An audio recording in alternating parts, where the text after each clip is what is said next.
નમસ્કાર, વિરાટ સમાચારમાં આપનું સ્વાગત છે। આજ રોજ તળાજાની વિશ્વગુરુ વિદ્યાપીઠના બાળકોને CPR ની તાલીમ આપવામાં આવી હતી।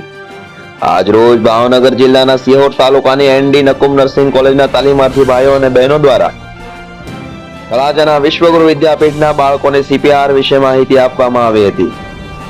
આધુનિક સમયમાં હાર્ટ એટેકના બનાવો દાડે દિવસે ખૂબ વધતા જાય છે। આવા સમયે જો CPR વિશે પ્રેક્ટિકલી માહિતી હશે તો કોઈની જિંદગી બચાવી શકાય।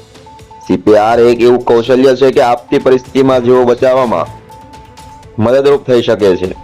બાળકોએ આ તાલીમની પ્રેક્ટિકલી લીધી અને તેનાથી તેમના આત્મવિશ્વાસમાં પણ વધારો થશે। તેઓ આકસ્મિક પરિસ્થિતિમાં ઉત્તમ કામગીરી કરી શકાય। આવા સમાચાર સાંભળવા માટે અમારી ચેનલ લાઈક કરો, શેર કરો અને સબસ્ક્રાઇબ કરો। આભાર।